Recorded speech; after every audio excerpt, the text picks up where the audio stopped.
ठीक है, तो मैं आपको सिखाता हूँ टैप थेरेपी। टैप थेरेपी में हम अपने ही हाथों का उपयोग करेंगे और पूरे शरीर को एक्टिवेट करेंगे। और ये हम शुरुआत कर सकते हैं पैरों से, और पैरों से एक्टिवेट करते करते करते हम ऊपर आएंगे। तो ये बहुत ही मोमेंटल है, कोई इसमें रूल नहीं है। रूल इतना ही है कि एक ही जगह पे 2 या 3 या 4 बार हमने टैप करते जाना है। तो हम हाथों से भी शुरू कर सकते हैं, या आप जैसे ही बेड पर से उठे और हाथों से स्टार्ट करनी है। तो अपने को जगाना शुरू करना है 1 2 3 1 2 3 1 2 3 1 2 3 1 2 3 1 2 3 1 2 3 1 2 3 1 2 3 1 2 3 1 2 3। फिर यहाँ 1 2 3 1 2 3 1 2 3 1 2 3 1 2 3 1 2 3 1 2 3 1 2 3 1 2 3 1 2 3 1 2 3। फिर पैर 1 2 3 1 2 3 1 2 3 1 2 3 1 2। तो अपने पैरों के दोनों साइड में आप 1 2 3 1 2 3 1 2 3 1 2 3 1 2 3, इधर से 1 2 3 1 2 3 1 2 3 1 2 3। फिर पीछे साइड इधर से 1 2 3 1 2 3 1 2 3 1 2 3 1 2 3 1 2 3 1 2 3 1 2 3, है ना? 1 2 3 1 2 3। Back side 1 2 3 1 2 3 1 2 3 1 2 3। ये पूरे हाथों में, और आप इसको मूवमेंट करते करते भी कर सकते हैं। एक थोड़ा सा पैरों में मूवमेंट 1 2 3। फिर सेम आपके सर के ऊपर भी, तो सर पे धीरे धीरे मारना है 1 2 3 1 2 3 1 2 3 1 2 3। जिनको कान का प्रॉब्लम है, सर का प्रॉब्लम है, बैक साइड से भी कर सकते हैं। तो अपने मूवमेंट को, पैरों का भी मूवमेंट को होके रखिए, मूव कीजिए। अपने शरीर को जितना मूवमेंट देते हैं उतना शरीर फ्लेक्सिबल होता है, और जितना शरीर फ्लेक्सिबल होता है उतना उसमें रेजिस्टेंस होती है। जो पौधा जितना झुक सकता है वो ज्यादा दिन तक टिकता है। तो शरीर के साथ भी सेम रूल है, जितना आप इसको फ्लेक्सिबल बनाएंगे वो उतना बेहतर होगा। तो आप इस तरीके का ये एक एक्सरसाइज सुबह उठने के बाद सबसे पहले हमने ये ताड़ासन करनी होती है, या बेड पे सोए सोए जमाई जिसको लेना बोलते हैं, अंगड़ाई लेना बोलते हैं।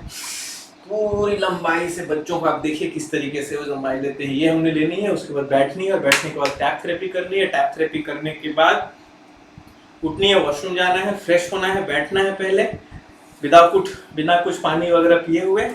आपको अगर होता है तो बहुत अच्छी बात है, प्रेशर आती है तो बहुत अच्छी बात है, नहीं आती है तो भी कोई बात नहीं है। उसके बाद आकर के आपने मुंह वगैरह धोना है, और आधे घंटे का उपवास आप शुरुआत में कर सकते हैं, 2 घंटे तक का उपवास कर सकते हैं। फिर आपने सबसे पहली जो लिक्विड लेनी है वो लेनी है शुद्धिकारक जूस। शुद्धिकारक जूस लेंगे, और शुद्धिकारक जूस लेने के बाद आधे घंटे के बाद आपको, शुद्धिकारक जूस लेने के बाद आप वो पट्टी भी लगा सकते हैं। पट्टी लगाने के बाद आपको डबल वे इफेक्ट होगा। अच्छा, जूस लेने के बाद आप ये अंगड़ाई ले सकते हैं, ये भी हमारे प्रेशर को, वायु को ठीक करता है। इधर तो ये पहले 1 2 3, एंड देन फिर इधर 1 2, इधर पूरा अच्छी तरीके से, इस तरीके से आप खींच के 1, फिर राइट 1, फिर लेफ्ट।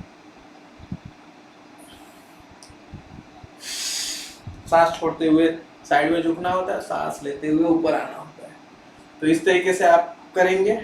फिर आप मल आसन एक है, इसमें स्ट्रेट बैठनी होती है, वो आप बैठ सकते हैं। फिर आपको प्रेशर फील होगा, आपने वॉशरूम जानी है, और वॉशरूम जाने के बाद पैरों को कोशिश कीजिएगा ना भिगाए। और उसके बाद फिर आपने हिप बाथ लेनी है। पहले सेकंड बार फ्रेश होंगे, फिर हम एनिमा लेंगे 1 2 3 राउंड। 3 राउंड हम एक ही एनिमा को लेंगे, नॉर्मल अपने पॉट पे बैठेंगे, और बैठे हुए पोजीशन में, आप वेस्टर्न में हो या इंडियन में हो, आपने एनिमा पॉट सामने टांगनी है, सामने किले में टांगनी है, पीछे से या आगे साइड में, जहाँ पे भी। अगर आगे छोटी है, दीवार लगी है, या तो आपको दरवाजा लगता है तो दरवाजे पे आप खुट्टी पे टांग सकते हैं, और सीधा पाइप आएगा।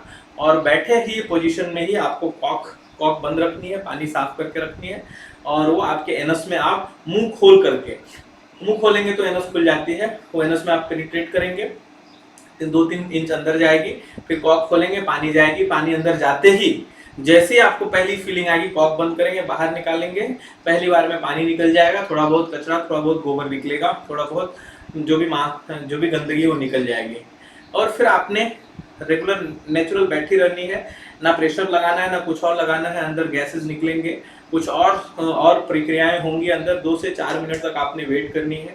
आप जिस भी पोजीशन में, आप पोजीशन थोड़ा हिला सकते हैं, अगर आप वेस्टर्न पे बैठे हैं तो आगे झुक सकते हैं, थोड़ा पीछे झुक सकते हैं, अगर आप नॉर्मल पे बैठे हैं तो आप हाथ को अपने पैरों के बीच में रख सकते हैं, थोड़ा प्रेशर लगे पेट पे, इस तरीके का अरेंजमेंट करना है।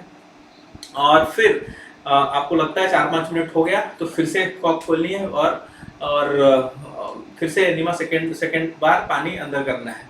फिर जैसे ही पानी अंदर जाएगा सेकेंड टाइम, एंड देन आपको जब फीलिंग आती है, जब प्रेशर आएगा, फिर से इस बार शायद थोड़ा ज़्यादा पानी जाएगा क्योंकि बाहर का कचरा निकल चुका होगा।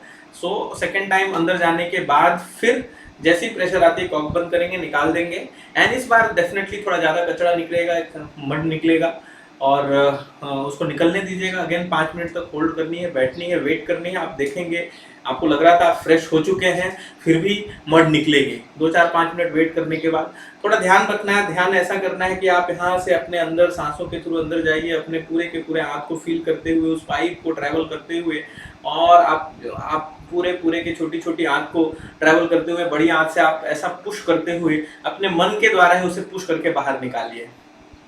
फिर सेकेंड टाइम होने के बाद फिर आप तीसरी बार फिर से आप कॉक खोलेंगे, पानी अंदर जाएगी, आपको पानी की फीलिंग भी ठंडा ठंडा ठंडा कहाँ जा रहा है, you can just be in a concentrative mode, आप समझ सकते हैं पानी कहाँ तक आया, कौन से एरिया से इंटर हो रहा है और कहाँ तक पहुँचा, आपको थोड़ा ठंडा ठंडा फील होगा। एंड देन फिर जब जैसे ही फीलिंग आती है आपको प्रेशर की, आप फिर से कॉक बंद करेंगे, निकाल देंगे। This is the third and last round. और इस समय आपने डेफिनेटली आगे पीछे थोड़ा दाएं वहीं पे बैठे बैठे ही अपने को मूवमेंट करना है, और जितना भी प्रेशर से कचरा मल द्वार से निकलेगा निकलने देना है। उसके बाद थोड़ा वेट करना है, 5 मिनट एटलीस्ट। कभी कभी सेकेंड बॉल आने के लिए टाइम लगता है, और ये फीलिंग में हमने बनाए रखनी है, राइट। ये करने के बाद उठेंगे, अपना हाथ धोने के बाद now you will go for a hip bath. Hip bath में टब में भरनी है पानी, और उसमें बैठना है, और बैठ करके कोई भी छोटा एक कपड़ा ले लेंगे या रुमाल वगैरह ऐसा ले लेंगे, और रुमाल लेने के बाद उसको हम अपने पैर पे आराम से जब बैठेंगे तो आपकी इंद्रियां डूबी रहेगी, आपका मलाशय डूबा रहेगा, आपका मूत्रमार्ग डूबा रहेगा, और जितना ज़्यादा नाभि तक डूबा अगर रह सकता है पानी उतना है तो बहुत अच्छी बात है। अदरवाइज आप एक छोटे मग्गे से पानी इधर डालिएगा, और इस तरीके से पानी डालते हुए इसे सर्कल में घुमानी है आपने। तो ये 2-4 मिनट घुमाने के बाद, 4 से 5 मिनट का अगर आपको हिप बात करनी है तो 2-4 मिनट आप ऐसे घुमाएंगे, एंड देन फिर आप अपने जांघों को, दोनों साइड में जांघों को रगड़नी है, हाथों से रगड़नी है, जितना कम कपड़े रहेंगे उतना अच्छा है। और जांघों को रगड़ने के बाद दोनों इंद्रियों के बीच में, आप पुरुष हो या महिला हो, आपके मूत्रमार्ग और आपके मलद्वार के बीच में जगह है, वहाँ पे एक पॉइंट है, वहाँ पे डेफिनेटली थोड़ा आपने रगड़नी है, ज़्यादा प्रेशर भी नहीं, बट वहाँ पे आपको हर बार रगड़नी है, और हर बार आपको मलद्वार मूत्रद्वार दोनों को टच करना है, क्योंकि टच करने से अंदर सेंसेशन पैदा होता है, वाइब्रेशन पैदा होती है, और सर्कुलर में पूरा का पूरा अंदर तक जाता है। हमें उसी एक्टिवेशन को, उसी बॉल को एक्टिवेट करनी है। तो ये लगातार कम से कम 5-10 बार हम दोनों पॉइंट्स को छुएंगे, और बीच के पोर्शन को भी साफ करेंगे। आप जांघ भी साफ करेंगे, बहुत सारा गंदा निकलेगा हमेशा, और इस तरीके से आपका ये पूरी प्रक्रिया पूरी हो जाएगी। तो सुबह उठ करके सबसे पहले शुद्धिकारक जूस के बाद आप देखेंगे कि आपको प्रेशर हुआ, 5-10 मिनट, आधा घंटा 1 घंटा वेट करने के बाद आप फिर से जाएंगे, आप नॉर्मल फ्रेश होंगे। फ्रेश होने के बाद फिर एनिमा 1, 2, 3, उसके बाद फिर आप टब बात करने के बाद फिर आप नहा लेंगे। और नहाने के बाद जो मैं बता रहा हूँ घर्षण, तो नहाने के बाद कपड़े से रगड़ने के पहले आप हाथ से ही अपने पूरे के पूरे पानी को साफ करने की कोशिश कीजिए, पूरा इसको रगड़िए, वो सारी की सारी जो पानी है वो निकल जाए। अगर इससे नहीं निकलता है तो फिर आप आपका जो टॉवेल है वो टॉवेल लीजिएगा, और टॉवेल से आप स्टार्ट कर दिएगा पीछे से घर्षण देना, इस तरीके से पूरी अच्छी तरीके से साफ करनी है। और इस तरीके से आपने रगड़ते हुए कम से कम 5 मिनट्स इस प्रोसेस को रखनी है, या 2 मिनट, 1 मिनट, जितना भी आपको ताकत लग रहा है। खास रूप से ये जो कमर का पोर्शन है, जहाँ पे आपने हिप बात किया था तो ठंडा हो गया था, इस पोर्शन को आपने गर्म करनी है। ये पूरे अच्छी तरीके से इसको गर्म करेंगे नीचे तक, फिर अपने हाथों को, अपने जांघों को अच्छे से इससे साफ करेंगे, अपने बालों को पूरी तरीके से। पानी शरीर पे नहीं बचा हुआ रहना चाहिए। और फिर ये पूरी प्रक्रिया होने के बाद आप चाहे तो थोड़ा सा सनबाथ के लिए निकल सकते हैं, या बैठ करके आप प्राणायाम कर सकते हैं, या कुछ आसन कर सकते हैं, या मेडिटेशन कर सकते हैं। वो आगे की प्रोसीजर आप अपने शेड्यूल के हिसाब से कीजिएगा। सो होपफुली ये थ्री फोर चीजें मैंने इस वीडियो में कवर किया है, और ये इम्पॉर्टेंट है। ये अगले 1 महीने तक हमने विदाउट फेल करनी है, और उसके बाद आपकी टॉक्सिसिटी लेवल हम फिर से चेक करेंगे। अगर ज़्यादा टॉक्सिन्स है तो इसको 1 महीने के लिए एक्सटेंड करनी है, अदरवाइज इसमें से कुछ चीज़ों को हम डिस्कार्ड कर देंगे, कम करेंगे, या नहीं करने की जरूरत पड़ेगी। बहुत बहुत धन्यवाद। दवा और बीमारी मुक्त जीवन के सफर में आप हमेशा अपने आप को ऊर्जावान रखिए। इसी भाव के साथ ही हम अपने अंदर परम स्वास्थ्य को अनुभव करें, हम अपने बाहर भी उसी परम स्वास्थ्य को अनुभव करें। हम यत्र तत्र सर्वत्र इस परम स्वास्थ्य को अनुभव करें, जिसने मेरे अंदर से बोला और जिसने आपके अंदर से सुना। उस दृष्टा स्वरूप परम पिता परमेश्वर को मैं अपना वंदन अर्पण करता हूँ, वो मेरा वंदन स्वीकार करे। अस्तु।